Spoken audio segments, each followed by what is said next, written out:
Okay, let's get started. So, yeah, welcome everyone. My name is Katie Wilkinson. I think I've met a few of you before, and I'm the Wilder Communities team leader at Devon Wildlife Trust. And within the Wilder Communities team, we have Hetty Lewis, who is here tonight, and she's doing behind the scenes tech, and she works across Devon. For the Wilder Communities team. And we also have Emily Perriman, who has a focus in Exeter for the Next Door Nature Project. The Wilder Communities team have organised these winter webinar series focusing on topics to empower community action for nature. And the topics have been put together based on the conversations that we've been having with people across Devon. So it's like the popular topics, if you like, that keep coming up. So we really hope that they'll be useful. But we do welcome any feedback and also any ideas for future events that you would like to see as well. Future sessions include focus on improving churchyards for wildlife. That's in January. Then in February, we have improving school grounds. And then in March, we have wildlife gardening. All the details and how to book can be found on our website, devonwildlifetrust.org. So this one tonight is our second event in our winter webinar series, and this evening we're going to be looking at fundraising in your community.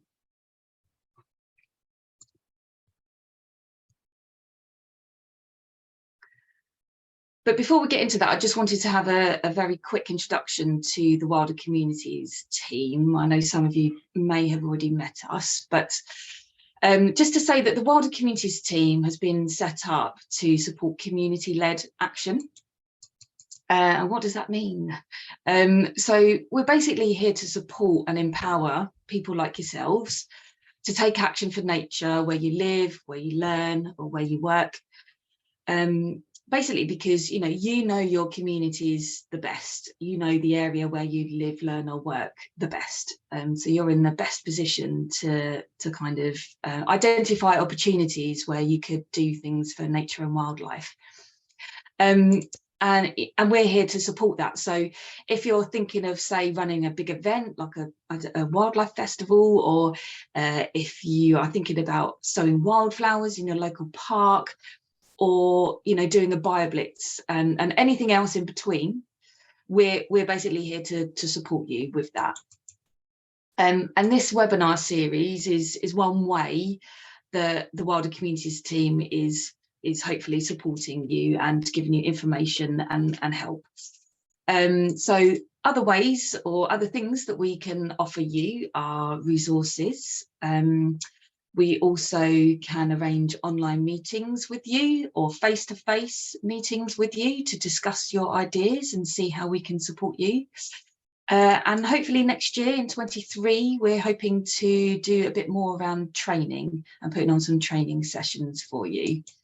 But basically we aim to develop all of these things in response to what your needs are and to what you want. So feedback is really important to us. So if you've got any ideas or think there's something we could be doing for you, then let us know. I'll be sharing our contact details at the end of the session. On top of this, one of the important things that we want to do is to share and celebrate what you're doing, so that others can see the positive impact you're having and therefore inspire others to follow suit and then do the same in their communities, which we then share and celebrate. And hopefully there's a cycle that goes on, and hopefully a snowball effects happens. We really want everyone to kind of see all the great work that is happening across Devon and to inspire as many people as possible. The more people that are taking action for wildlife and nature, the better for people and wildlife going forward. And actually we have a goal at Devon Wildlife Trust to have 1/4 of the population of Devon actively engaged with wildlife and taking action where they live, work or learn. And and this can only really be achieved if we all work together and help one another out.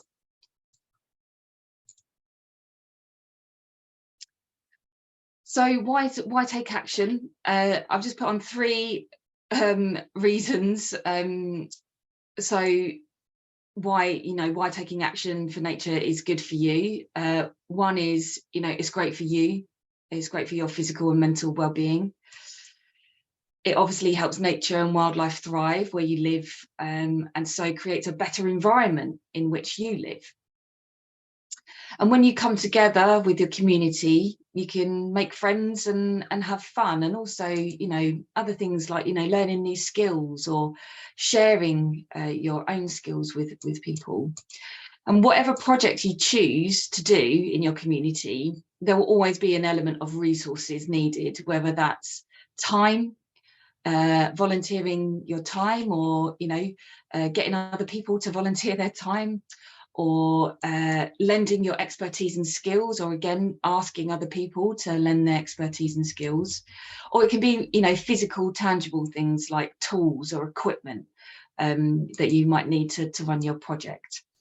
And that's where fundraising comes in. In order for you to kind of realize your dreams, if you like, for your community, funds are really important, and fundraising enables you to do the things that you want to do in your community.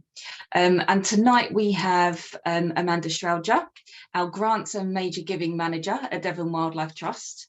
And she's sharing her top tips on how to get the funding you need for your community and nature focused projects.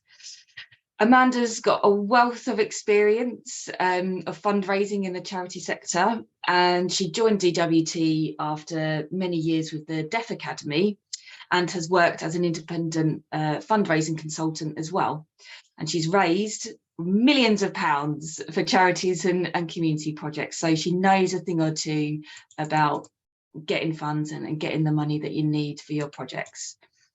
After Amanda, we'll hear from Ian from the Friends of Shillingford Wood, and they'll be sharing their experience of successful fundraising in their community, and we hope that will inspire you. First, though, I have a poll question for you, which is going to pop up on your screen. So the question is, what is your current situation with funding grants? So you've previously applied for a funding grant and been successful. You've previously applied for a funding grant and not been successful. I'm currently applying or thinking about applying for funding, or I've never applied for a funding grant. I'll just give you a moment for that to rack up. Excellent. So there's around about 6 people in the room, so about 50% that have previously applied. 1 person has previously applied and been unsuccessful. 4 people are currently applying or thinking about applying, and another 4 have never applied for funding grants. So really varied experience, actually. Thank you for that. That's really good to know. So I'm going to stop sharing my screen now, and Amanda, it's over to you. Thanks, Katie. I will just try and share my screen.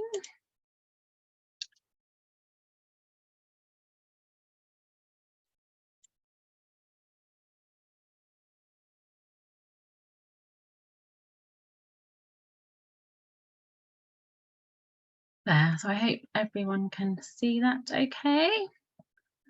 Just going to rearrange my screen a bit so that I can see my slides. So, thank you for joining this evening. It's great to see you all here. As Katie said, I've been working in fundraising for some time, and in addition to the roles Katie mentioned, I've also sat on a couple of grant funding panels for very small grant making trusts. So I hope I can share a bit of that experience with you this evening as well. So tonight I'll cover a little bit about other funding sources, companies and community fundraising, but the majority of the talk will focus on grant fundraising, just because that's the area of expertise I've worked in the most, and I think it's probably an area that communities are potentially less familiar with in terms of fundraising. Then we'll cover a little bit about remembering to thank your funders, because if you do get a successful funding, it's really important to look after your funders, keep them updated, and hope that they may be able to support you again. And as Katie said, we'll have question and answers at the end of both of this evening's presentations. So just to begin with, I'll cover corporate fundraising really quickly. So corporate fundraising, or fundraising from companies. So larger companies, and particularly supermarkets, if you've got any of those near your community project, often have funding schemes. So it's worth getting in touch with them if you've got a supermarket near to you. Places like Asda, Morrison's, Tesco's all have community or grant donation schemes. So do get in touch with them if you've got a local store. It can sometimes be difficult to track down the community contact, and they're often people who are working on the shop floor as well, but it is worth persisting if you can, because they'll be able to help you with your application or let you know if your project is something they could support. Or alternatively, they might be able to donate items for raffles or other events you're running. So again, always worth making contact with your local stores if you've got ones near to your community. And then local businesses or smaller companies near to you might be able to support in other ways. They might be interested in sponsoring an event or something that's visible in your community. So often corporates would want to be able to put their logo somewhere. Could you put your logo in a newsletter, for example, or promote their business in other ways so they can show that they're supporting community events? Or again, they might be able to donate either their services or products in kind, depending on the type of business. So just have a think about people you might know in your local community who might be able to help your project and support in different ways. And then I was just going to touch really briefly on community fundraising. I think most of us are really familiar with fundraising events, open days, auctions, charity raffles, bake sales, all of those things we really enjoy getting involved with. So those are all great. And I'd encourage you to do those. And if you are looking at applying for grant funding, they can be a really good way to show that there is community support for your project and that you have been doing some of your own fundraising yourself, and you're not just going to a funder and asking them to fund all your costs for everything. So do get involved with those. But the one thing I just wanted to flag up that there is a code of fundraising practice. And I've put the link in the slides, so when it's shared after the event, you'll be able to follow that up. But do just check those, because there are all sorts of random things sometimes that you might not be aware of. So if you're running a raffle, you need to sell tickets within one venue, within one evening, or otherwise you might have to register your raffle as a lottery. So those kinds of things can catch people out. So just have a quick look at the guidelines and make sure that any events you're doing fall within those guidelines. So moving on to grant fundraising, which, as I said, will be the main topic I cover this evening. To begin with, I just thought it'd be useful to cover a few of the things you might need to have in place before you apply for grant funding. So your organisation will probably have some kind of founding documents, whether you're a committee and you've got some terms of reference, or if you might have a constitution. If you're a registered charity, you'd have a registered charity number and your kind of date you were established. So however you're set up, it's useful to have your founding documents to hand, because you might have to provide information to a funder on your kind of governance and setup of your organisation. Bank account details. Generally a funder will need you to have a bank account in the name of the organisation that funds can go through. They won't be able to put it through an individual on the committee, so you will need a bank account set up. Policies and processes. Quite often funders don't ask to see these at the point when you apply, but you might have to tick to say that you've got them, and a funder may very well come back to you if you're successful in getting a grant and ask to see those kinds of documents. So again, just worth making sure you've got all those basics in place before you start applying for funding. And safeguarding is obviously really important if you're working with children and vulnerable adults, so definitely worth making sure you've got all that in place first. You'll need some kind of outline of your organisation and your project. So why was your organisation set up? What are you aiming to do? Who's involved in managing the organisation, and what relevant skills and experience do they have? Funders, again, want to be clear that you've got the skills and resources you need to deliver your project. And then again, a short outline of your project, simply what you're planning to do and how you plan to achieve it. A time frame. So sorry, I've skipped the summary of community involvement. So again, it's really good to show funders that you've got community involvement and support for your project.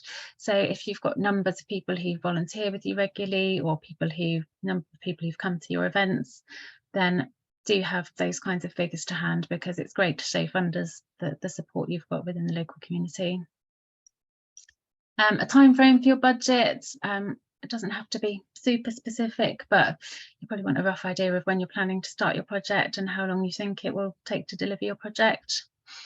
Or if you're applying for general running costs for your project, then you'd want to be able to say, what those funds will be used for, how long those funds will last, and then what you plan to do when that funding runs out. So I'll cover that a bit more later in terms of how you can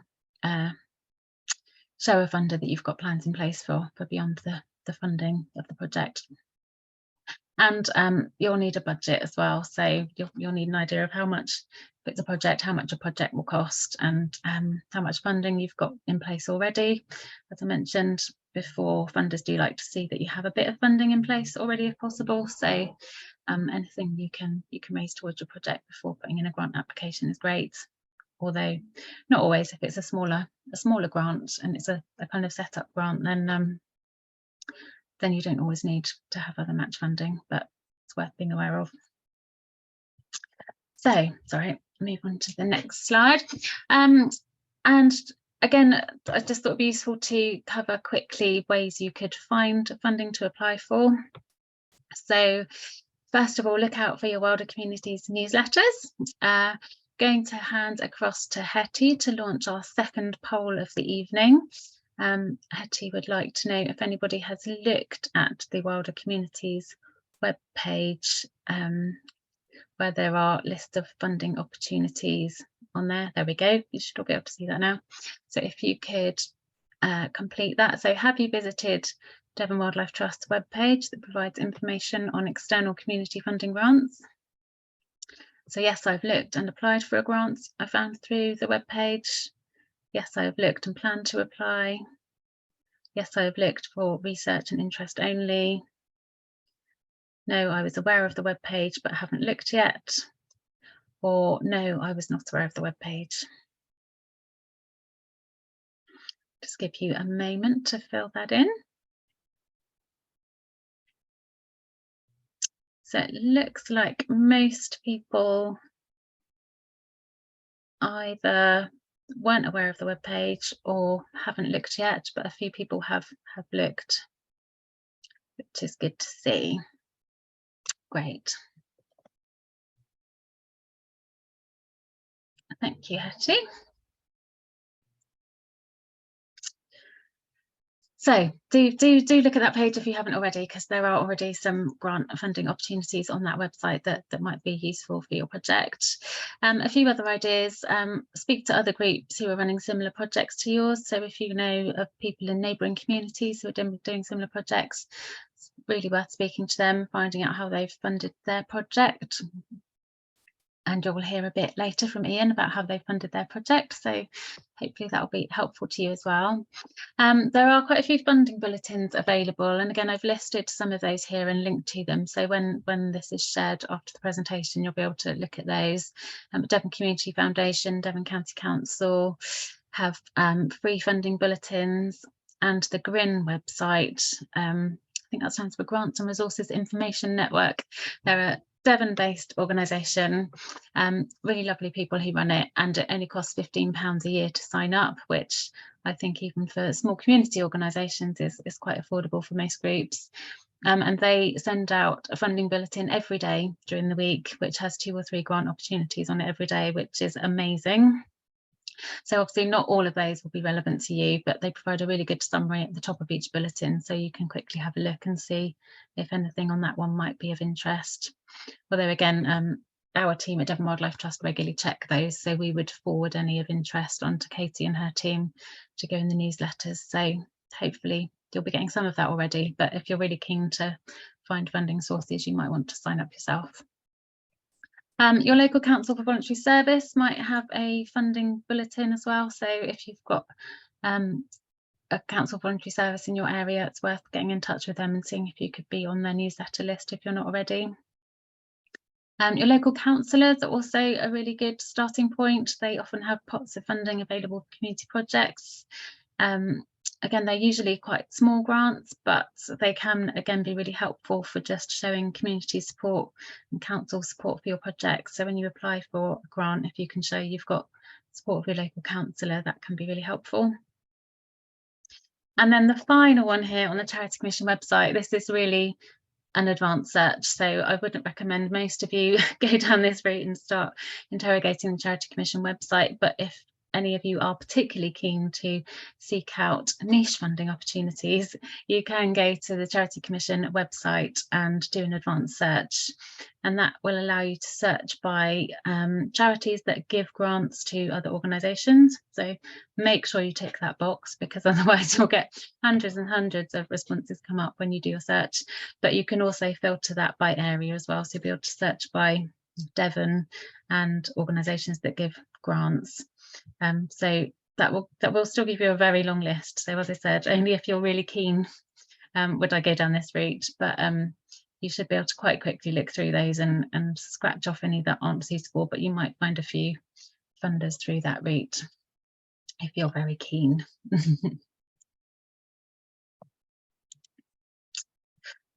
So if you're looking at applying for grants, it's really, really important, and it might sound really simple, but it's really, really important to check the criteria. They often have a lot of guidelines or reasons that you can't apply. So do check those first, because it can save you a lot of time in the long run of going to funders and trying to get grants when they're just not going to be able to fund you.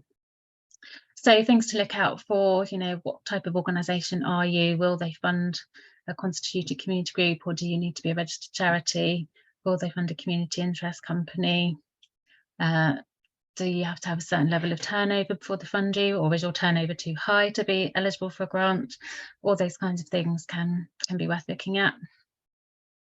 And is your project eligible? Do you meet all the essential criteria?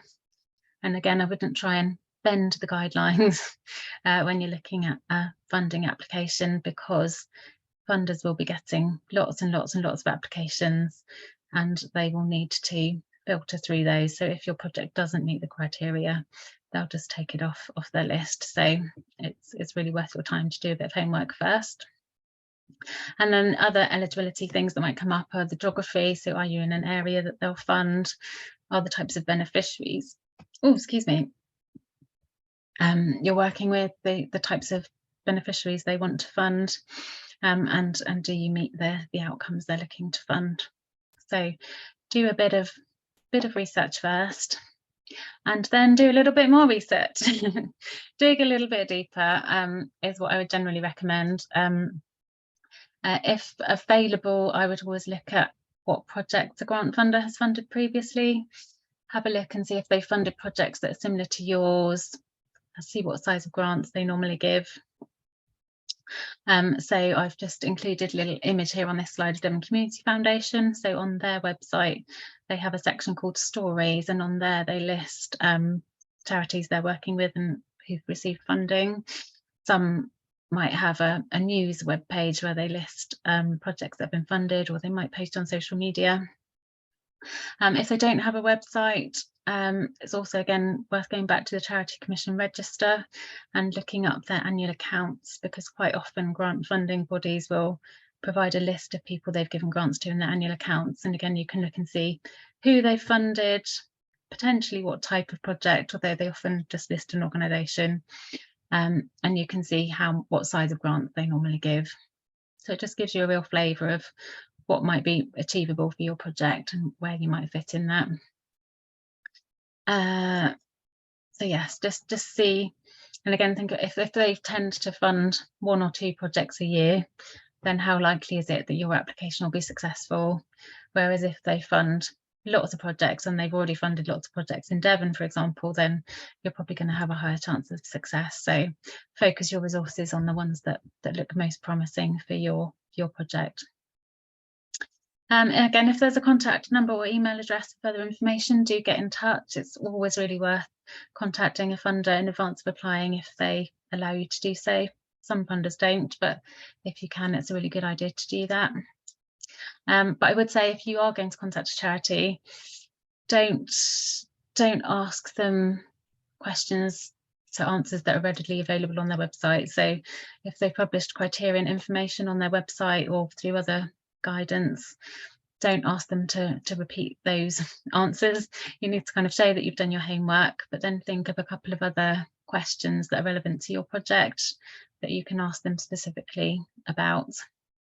And you might want to clarify the application process and when you might expect to hear a decision, those kinds of things. But yeah, do make sure you're not just asking them to tell you information they've already published. And as I said before, only apply if your project seems like a good fit and you meet all of the criteria for applying. So on to the top tips. I think this is how Katie built the session. So if you're doing a funding application, again, some of these tips sound really obvious, but they're really, really important if you're doing funding applications. So keep it simple and use plain English is really, really my top tip. So from sitting on grant panels and when you're faced with a whole stack of applications, you don't want to be reading through reams and reams of text and loads of jargon and lots of information. You really want to see a really clear, well set out application where you can easily tell what the project is about, what you're trying to achieve and how you're going to achieve it, and then how the funds will be spent to help you achieve it. So I would always say, imagine you're describing your project to a friend who doesn't know anything about the organisation or your project. And remember that the person who's reviewing your application is unlikely to know about your organisation or your project. So unless there's somebody you know who's very local to your community, they probably won't know what you're up to. But you don't need to address that by sending them a really fancy application with lots of complicated words and trying to impress them. You just need to clearly communicate what your project's about and what you're trying to achieve. And I think I probably mentioned this earlier, but you need to give them confidence that you have the skills to deliver your project, or that the funding you're applying for will mean that you are able to bring in the skills and resources you need to deliver your project. So yeah, it's really about giving them confidence. You have a plan, you know what you're doing, and you just need a bit of help to be able to do that.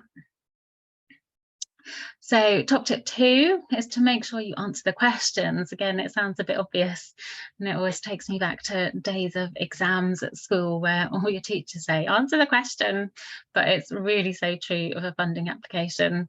And it can be so easy to just get in the zone and want to tell somebody everything about your project, but just make sure you're really clearly answering the questions that are being asked on the application form. And make sure your budget adds up. And again, that sounds really, really obvious, but certainly from my experience of sitting on a panel, quite often budgets don't add up. And I think there's often a risk if you've done your budget in a spreadsheet, but then you've transferred your figures into a Word document or whatever the application is in, it's really easy to not quite transfer those numbers correctly. So just take a step back and have another look at your budget within the application and make sure it's clear and adds up. And I really have to reiterate that point today because I myself wrote a budget I asked somebody else to check today, and there was a whole section of my spreadsheet that wasn't totaling properly, and so my budget was completely wrong. So I'm very glad I asked somebody to check that for me before I sent it off. So always worth getting somebody else to take a second look and make sure that your budget's adding up. So completing a funding application, top tips, part 2. So this is really about how you go about filling in your application, and I would suggest quite often there are limited word counts, and that can be really frustrating, especially when you want to tell everyone how amazing your project is. But don't be afraid to, as I said before, write simply, use bullet points to get across your key information. It doesn't need to be a long, wordy, posh application. It just needs to be really clear. And if the word counts are there, it's because the funder doesn't want too much information. So just be really precise with what you're saying. If you're doing an online application form, I'd recommend you prepare your responses offline. So use something like a Word document. So pop all the questions in there and then you can work through them, which is often a lot less stressful because you're not worried you're going to lose your internet connection. And some forms do let you save responses and go back, but others don't, and you have to do it all in one go. So prepare your responses offline. That then enables you to share your responses with other colleagues and you can all help edit and review that together. It also means you can do a spell check and check your word counts and things using your Word document. So I'd really recommend you do that if you're doing an online application. Keep a checklist. So quite often funders will want you to send additional documents, perhaps your annual accounts, or they might want other background information that they've asked for. They might want you to send a separate budget spreadsheet. So just keep a list of everything they've asked for so that when you actually come to send your application, you can make sure you tick those off and you've included everything, which often these days is via an email. Lots of funders accept applications by email these days, but sometimes it has to still go by post with multiple copies. So again, just check what they've asked for and make sure you do what they've asked for. And similar to the budget, always ask somebody to read through your application before you send it. Ideally, someone who doesn't know your project, because they could pick up on things that may not be clear. Again, when you know a project really well, it's easy to think someone will understand what you're saying, but always ask someone else to have a read through. Does it make sense? And if possible, give them a bit of an outline of what the funder likes to fund and support, and then they'll be able to see if that comes through clearly in your application. So completing a funding proposal, I've just put this slide in as a separate one to if you're filling in an application form. Sometimes funders do just ask you to submit a proposal and they don't really give any guidelines in terms of what they want you to put in your proposal or how long your proposal should be. So again, these are just a few tips that I would suggest, but you do have more freedom within a proposal to be creative and in how you present your project. So again, don't be afraid to be creative and catch the eye of your funder when they've got that big pile of documents to go through. An eye-catching document can go a long way. So use clear headings to structure your documents. Make it really clear how your project fits with the funder's objectives. And I think sometimes there's a bit of temptation to just send an existing document that you've got to explain your project, which can be fine sometimes, and you might want to put together a document that could be suitable for multiple funders if you're planning to do lots of applications. But always, always, always tailor that document to your specific funder's objectives. So for community wildlife type projects, you could be applying to a specific funder who wants to see benefits for wildlife, and how are you connecting nature and what are you doing locally around that? In which case you'd put the kind of nature benefits first and foremost in your proposal. Whereas if you are applying to a funder who wants to see benefits for the community and people's health and well-being, your project's probably going to deliver both of those, but bring the health and well-being benefits higher. Talk a bit more about those benefits for people who are coming along. You know, how many people are you expecting to come along? How will it impact their health and well-being? What do you think the longer term outcomes will be? So just always make sure you check back against the funder's objectives and make sure you've covered what's important to them. Generally, I would advise including 1 or 2 photographs if you've got the freedom to do a proposal, because a picture really can bring your project to life and show what you're all about. And if there's no guidance on document length, really is quite difficult to advise what you should do. But as a general rule, I'd say if you're applying for a grant that's up to £5,000, 1 to 2 sides of A4 should be plenty. And if it's over £5,000, then up to 4 sides of A4 generally. If it's a really big grant, I would expect the funder to have published some guidelines and criteria about what they'd want to see in a proposal and your proposal length. But again, as a guide, even one of the biggest funders in the UK could give out enormous grants, say even for their biggest grants, no more than 12 sides. So you really should never be needing to go more than 12 sides, I would say. And if you're really unsure, then if they've got a phone number or an email address, then pick up the phone and ask them what they'd like to see.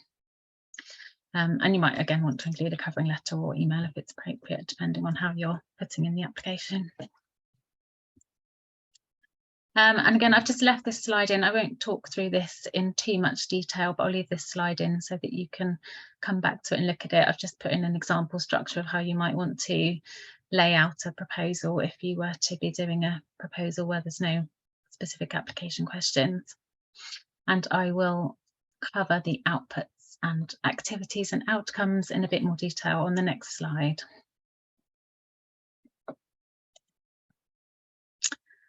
So, outputs and outcomes are something funders quite often ask for in a funding application, and people can get a bit confused by the terminology and what the different words mean. So, in general, I would say an output is something that's directly achieved as a result of your project, and an outcome is more about the impact of what you've done as part of your project. So I've given an example here of if you say we're creating some community ponds in a local community garden, nice little wildlife project. So the activities within that could, for example, and I've just pulled these off the top of my head, not based on any specific project, but it could be that you then need to recruit some volunteers to help you dig the ponds. You would do the pond digging work. You might decide you want to plant the ponds with plants that are particularly beneficial to insects and pollinators. And then your output from that project would simply be that you've created 2 ponds within your community garden. So you've done your activities. The result of that directly is that you've created the 2 ponds. And then the outcomes would be around the difference that that's going to make. And again, I would split the benefits here into the benefits that you've got directly for wildlife and the benefits for people. And again, depending on whether your funder is more interested in wildlife or people, or they may be interested in both, which is great, you would kind of change around which ones you give most emphasis to. But outcomes, for example, could be enhanced benefits for wildlife, insects and pollinators in the community garden. And then in terms of people benefits, you would have kind of a really direct outcome of 5 volunteers who've been engaged, feel a sense of pride and ownership in the community garden. They've made a difference, and they've been really involved in that project. But then you might have a broader outcome of 100 people who regularly visit your community garden will benefit from the improved environment in the garden. They'll have a better connection to nature. They'll be seeing more wildlife in the garden, and they'll also have an improved sense of well-being. So it's really just about thinking through the broader impacts of your work beyond the direct things that you've done as part of the project. So I hope that's a bit clearer. Another example could be that you're sending a group of volunteers on a training course to learn about wildlife identification, and then your output would be, say, 10 volunteers have learned new skills and are able to identify butterflies or whatever the course might have been focused on. But then your outcomes would be that you've got a trained group of volunteers who can regularly monitor wildlife in your area. And then as a result of that, the broader outcomes could be that you're able to tweak your conservation activity based on the results of the monitoring. So I hope that helps to think through a bit more of your outputs and outcomes for your projects. Just a quick word of warning there, it's really good to include numbers in terms of your outputs. So if you're creating 2 ponds or sending 20 people on training course, and your outcomes. So it's really good to include numbers and be ambitious about those, but just be conscious that you might need to report back on those numbers. So don't be too over ambitious, because you might find yourself then having to go back to a funder and saying, oh, actually not this many people benefited, or you might just want to think about not including any that are going to be really difficult to monitor. So if you can't monitor that the 100 people regularly visiting your garden are going to benefit, if you're never going to survey them and ask them those questions, then you might want to think about whether or not you do want to include it as an outcome. Or you could include it, but you'd need to be clear that you wouldn't be able to monitor that if monitoring is something the funder is asking you to do. So, as I mentioned earlier, it's always worth having a bit of a think about how you'll explain what your plans are beyond the funded period of the project, because funders are really generally reluctant to fund something if they think you're going to become reliant on their funding.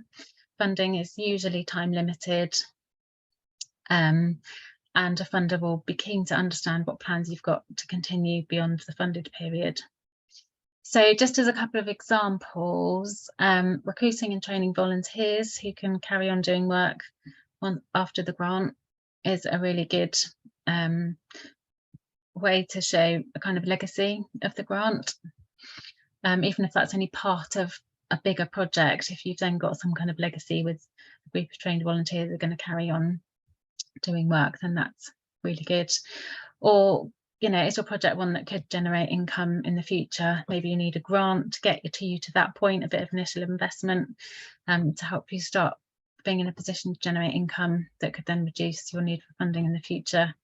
So there's just a few of the types of things to think about that funders might ask those kind of questions. Again, depending on the size and scale of your grant, you might not need to worry about that, what it's for, but always worth being aware of. Spoke a bit about budget earlier, just a bit more detail on developing a project budget.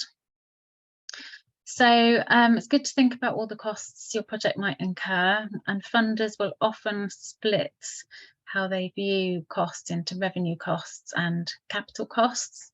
So by revenue costs, they generally mean direct staff salaries for delivering your specific project, any travel costs, volunteer costs, training, refreshment, travel costs, those kinds of things.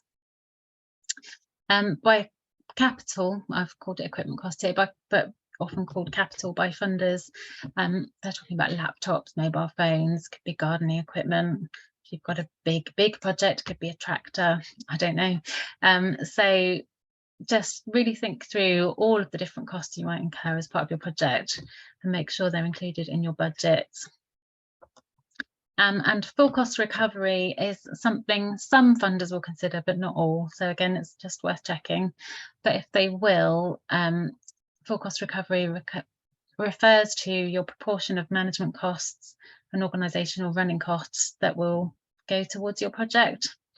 So you might have a project member of staff who's specifically focused on the project, but then their line manager might spend some of their time supporting that person to run that project. So you put a proportion of the line manager's time against the project. I won't try and describe that in any detail because it is a little bit complicated, but there's some really good guidance on the National Lottery Community Fund website. And there are lots of templates that can help you to work out those cost and proportions. So if that is something you're looking at as part of your funding and the funder you're applying to will let you do that, then it's really worth having a look through that.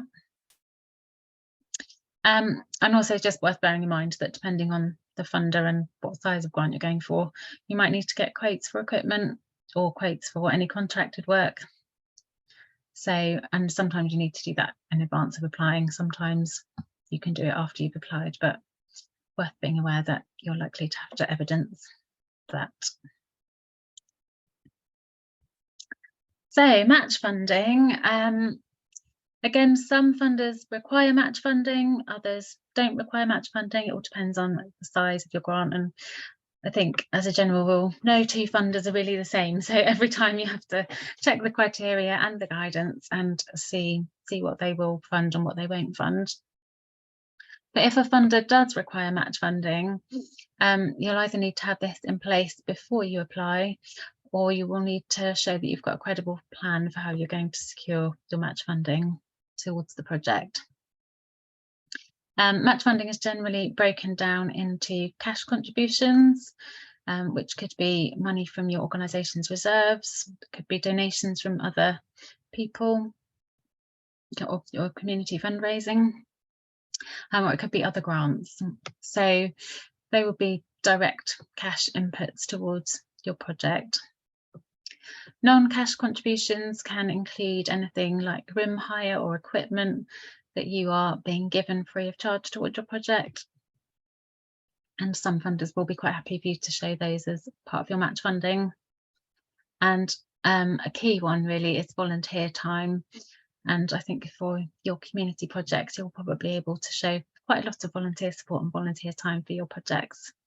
So I've put in here the standard rates used by the National Lottery, the National Lottery Heritage Fund have standard rates for volunteer time. So if you're using a professional volunteer, you can account for that at £50 an hour. For a skilled volunteer, £20 an hour. And for other volunteer roles or admin work, it would be £10 an hour. And I would say, obviously, if you need to show match funding, then volunteer time is a great way to do that if that's allowed.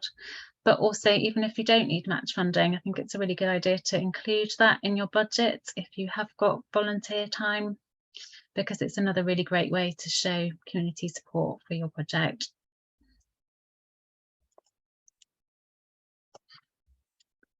So, if you've been successful in applying for a grant, well done, great work, good show. But it's really, really important that you say thank you to your donors. I've included a lovely picture of Russell from our fundraising team here collecting a cheque from Waitrose, which is brilliant. So, but it's really important that you keep your funders up to date on your progress, and that you follow any guidelines they've given you on reporting or what kind of publicity they might want in return for their grant. So some funders will ask you to report every 6 months or once a year or just at the end of your project. Again, depends on the funder and the size of your project and how long it's lasting. So make sure you do submit those reports on time. And again, some funders will be really keen to have publicity, but there are some who would rather not have publicity. So again, just check with your funder if they do want you to publicise their grant, or if they'd rather stay anonymous, because you don't want to start publicising it and upset your funder if they want to keep it anonymous. I would say if there are any significant changes to your project, you should always tell the funder. And particularly if there are challenges or things aren't going to plan, it's really, really important that you let your funder know. It can seem a little bit daunting, but actually funders are keen to help and they would rather know what's happening, and then they might actually be able to find a way to help support you through the challenges. Funders are often really flexible in that kind of situation as well. So you might be a bit scared that they're going to want their funding back, but it's really rare for a funder to ask for their money back. And they might actually extend their grant period for you, for example, if your project has been delayed, or they might be able to offer a bit of additional funding if something's happened that you weren't expecting.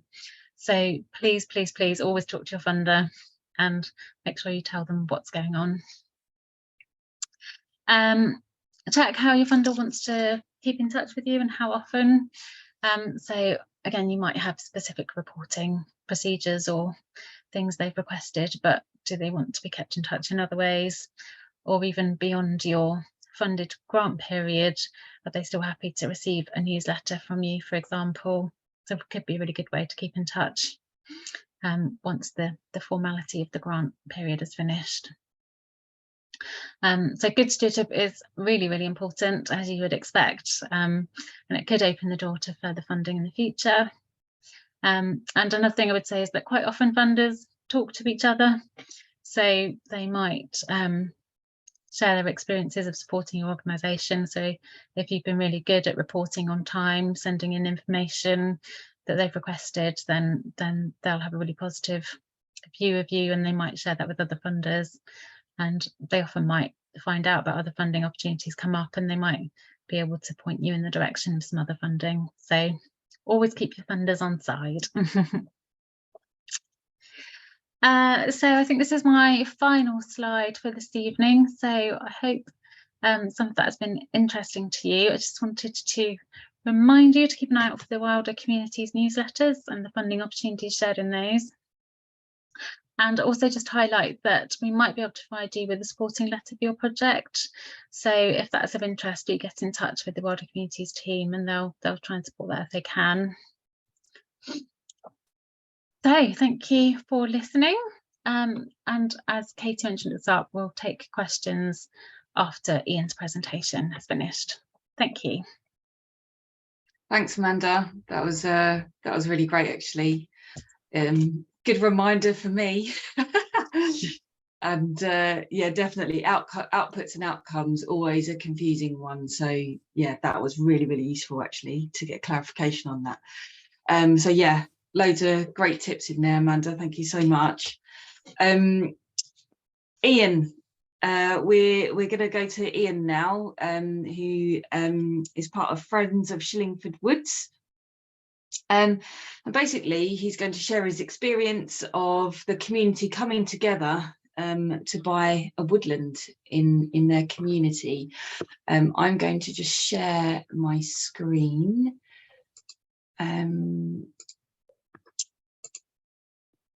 But Ian, it's really over to you. Okay, right. Thank you, Katie. Yes, hello. My name is Ian Merritt, and I live in Shillingford, St George, just outside Alphington, Exeter. I've been a volunteer with DWT for many years, from bramble bashing to helping at wildlife events. But the last 4 years, I haven't undertaken much volunteering, as I've been involved, along with the local community, on the purchase of our local woodlands, which is Shillingford Wood. It's in the background of the picture there, and they're us lot in the foreground there. Shillingford Wood is about 12 acres on the hill behind the village, and had, by kind permission of the owners, been open for many years for the public to enjoy. But then about 4 years ago, the owners, two local farmers, decided to sell the wood, and hoping it would remain open to the public, they offered to sell it to the local parish council. A number of local residents, including myself, lobbied the council to buy the wood because they could use a very cheap, very long-term loan arrangement with the government, whereby parish councils can buy public amenities very, very cheaply. However, the council were worried about the management of the wood, and after some months of deliberation, turned the offer down.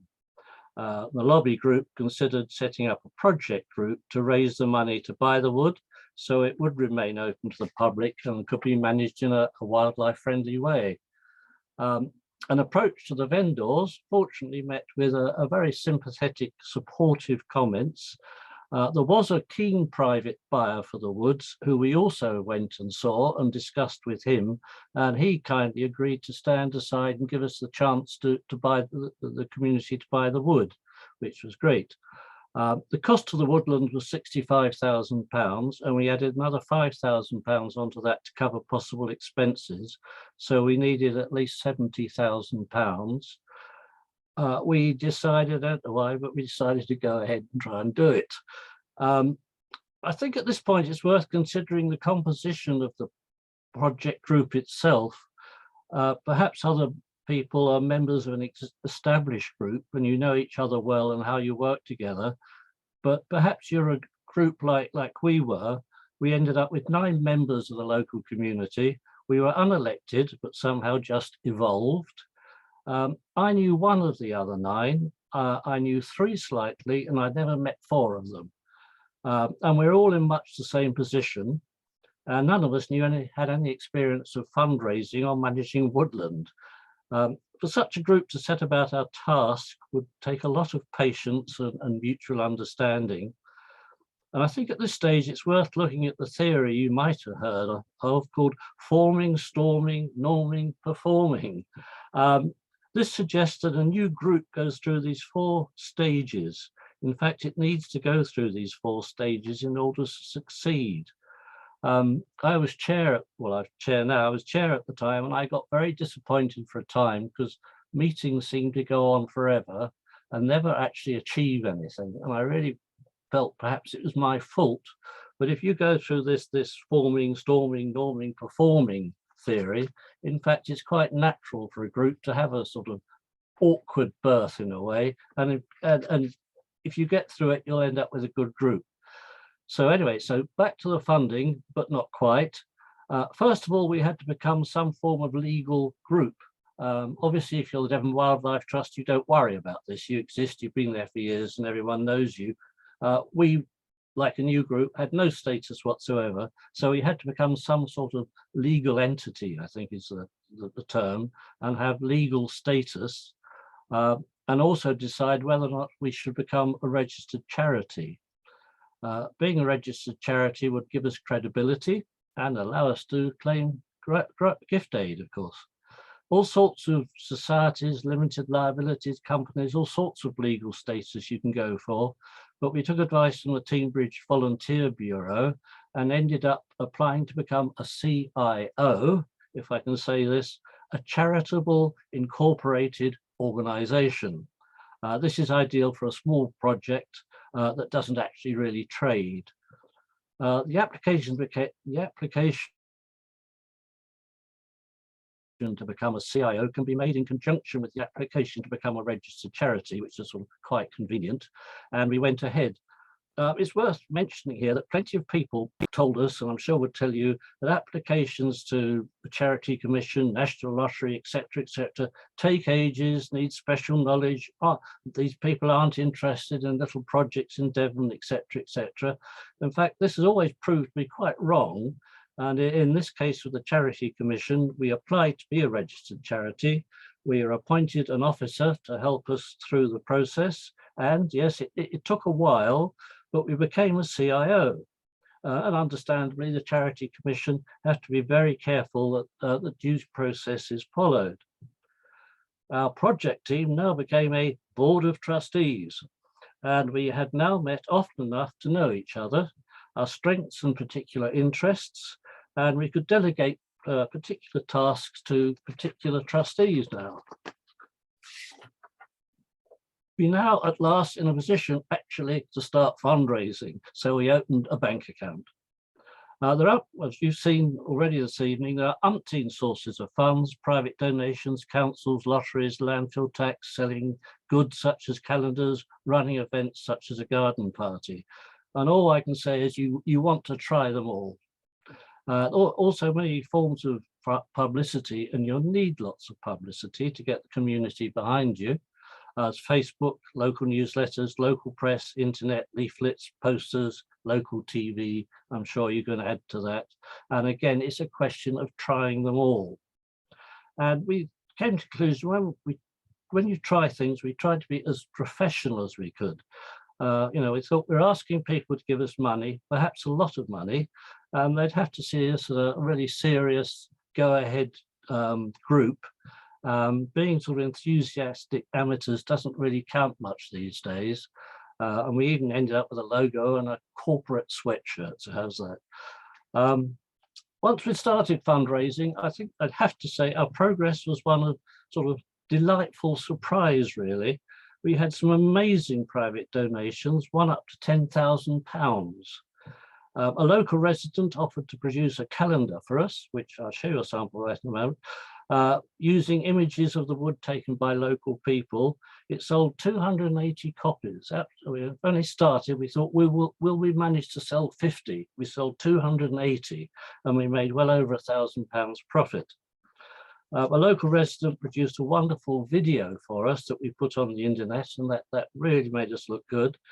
A surveyor undertook work for us and refused to take payment. We rather lost heart with a leaflet that we'd published because nothing seemed to happen. And then one day a lady rang up from another village and said she picked up one of our leaflets in her community shop and she'd like to give us £1,000. So thank you. We ran a garden party, which was a complete sellout and raised over £600. And our local councillors donated 3,500 from their locality budgets. So our experience of fundraising was very sort of positive. On the formal funding side, we applied to Viridor, we know their landfill tax, the National Lottery Green Recovery Fund, and the Postcode Lottery. We received £20,000 from Viridor, £10,000 from the Postcode Lottery, but our bid to the Recovery Fund failed as we were unable to prove we would create employment. But we adapted the application to a National Lottery Heritage Fund application, and we won £17,000, which, as already been mentioned earlier, fortunately included an element of equipment and tools and things, bird boxes, bat boxes, which we are now installing in the woods. And I have to say that, and this has already been said, that it was our experience that the funders were really very helpful, all of them. And never be afraid to ring up with a silly question. They always seem to be really on our side.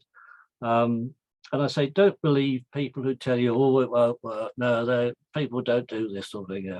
Don't believe it. Funders, well, I suppose the way they have to lend money, so they need us as well. Devon Wildlife Trust helped us.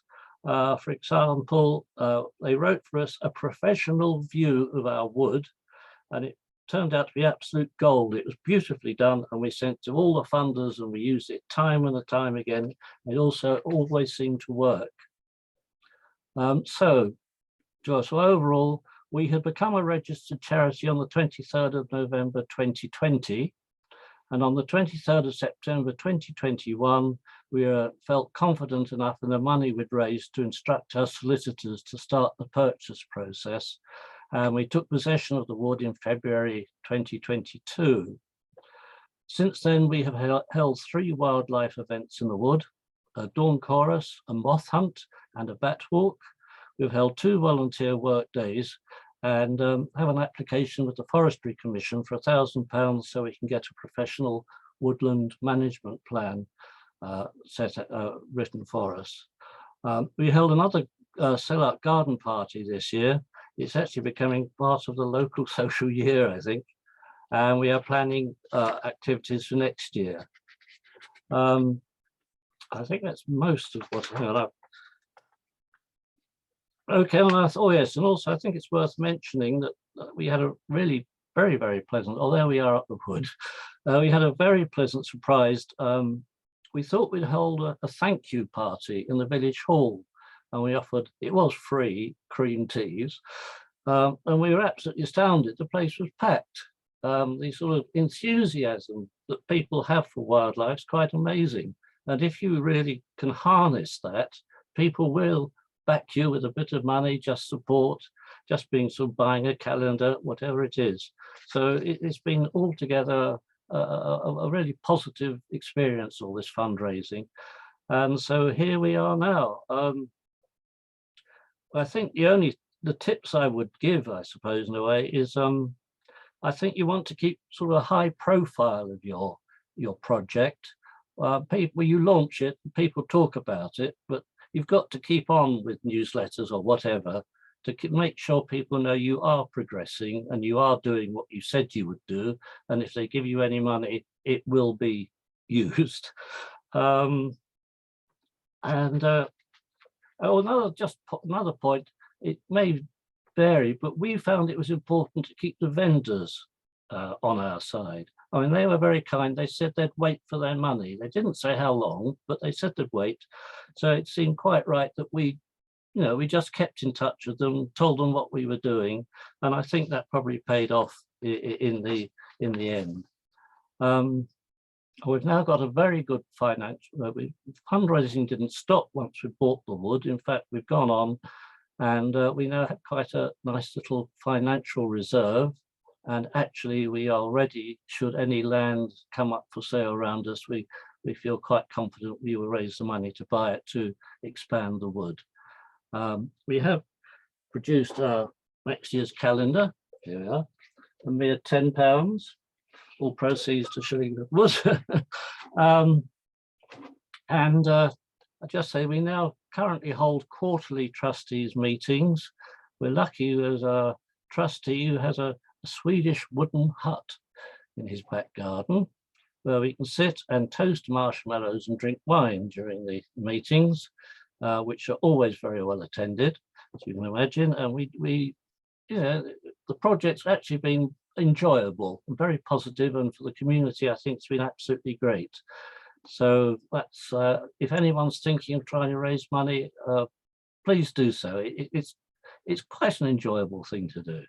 So, well, anyway, thank you for listening to me. I hope it's helped, and good luck with any projects you might have.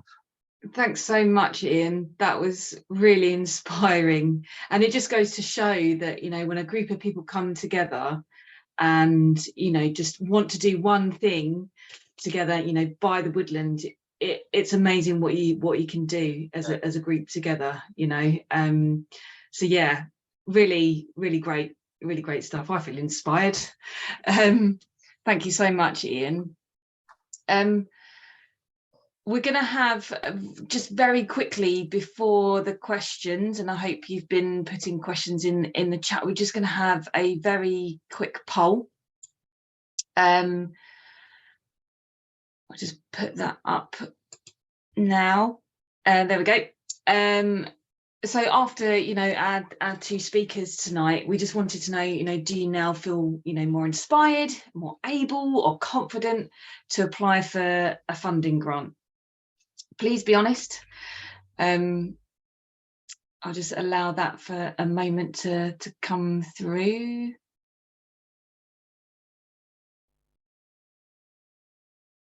So quite a few of you are now saying you now feel a lot more inspired and able, confident to apply, which is great. Some people feel a little more, and none of you feel not sure or do not feel more inspired. So that is really, really positive. Yeah, hopefully, you'll after this you'll go on to start applying, or just doing, community fundraising in your community, whether it be garden tea parties, which I want to come along to next year, Ian, or whatever it may be. I'll just quickly share the results. There we go. Right, so over to you really now. If you've got any questions, Hetty, do we have any questions that have come through? We sure do. So let's have a look. First question is for you, Ian. So do you have a website to find events and come and see the woods? We do have a website. I can't say it's up to date with our events on it. I do visit it, but I think actually I'm not the person that deals with this. I don't understand it. We rely very much on Facebook. We have, I think, several hundred Facebook followers now, and we do put on things, anything that's happening or report about that evening or whatever. So I think we're actually probably using Facebook rather than the internet at the moment. But we still have a presence on the internet. And so, certainly, I mean, I don't know much about social media, but it was certainly very powerful. No two ways about it. You've got to use social media when you're fundraising and getting support.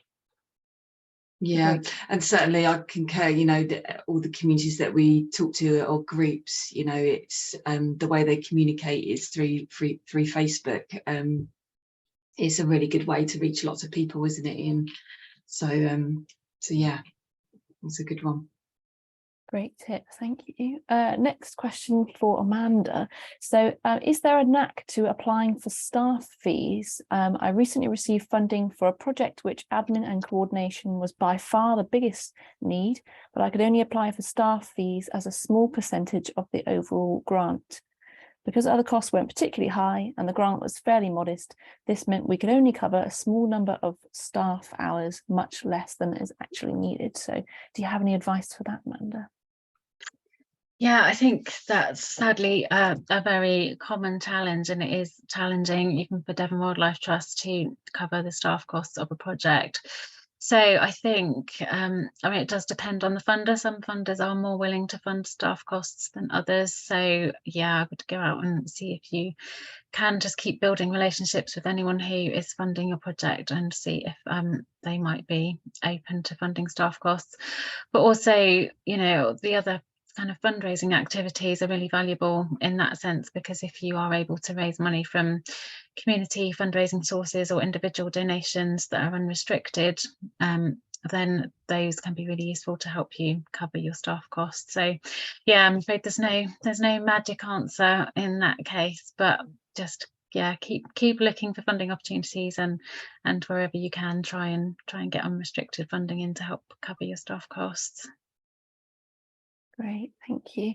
Next question, probably for you again, Amanda, is do we need to be registered as a charity or CIC, or perhaps even CIO, to apply for a grant, and kind of what are the sort of differences?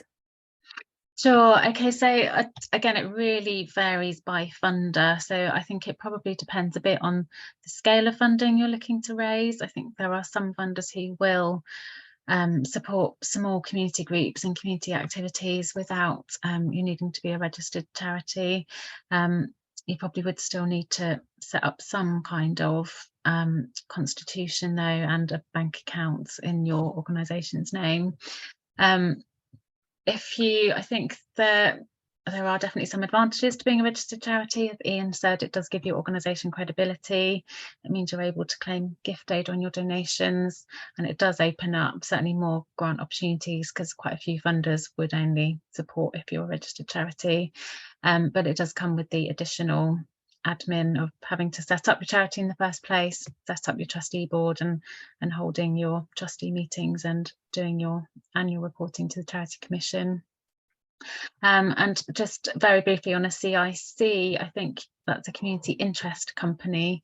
So that can be a route for community groups to go down if you're expecting to be an income generating project. So if you're looking to set up a community cafe or something where you're going to have regular income for your project that will cover most of your costs, that can be a good route to go down. A community interest company is effectively more like a business where you're bringing in your own income, but then you're using that income to go towards your charitable purpose. I would say grant funding opportunities are a lot slimmer for community interest companies.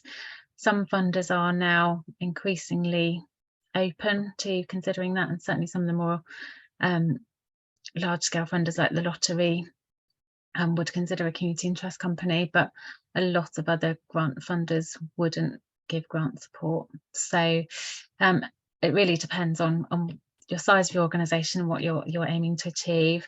I would really recommend, I think Ian said they spoke to their local council voluntary services. So if you have one in your area, well, you should have one in your area, I would contact them and see if they can offer some advice. Really is important to get that set up right at the start so that it'll meet your needs, because it will make things easier further down the line.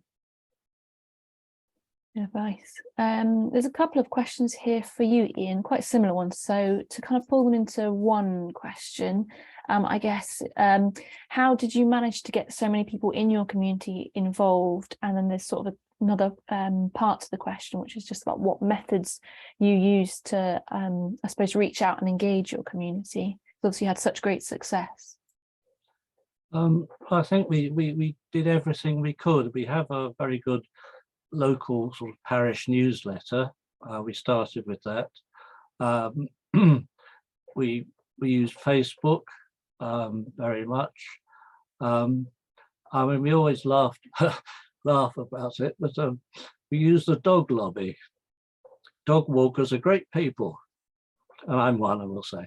And it was amazing, actually, just talking to dog walkers about this project, how they seem to support it and tell people about it. And I know that might seem almost a silly thing to say, but don't ignore the dog lobby. They're quite a chatty group of people.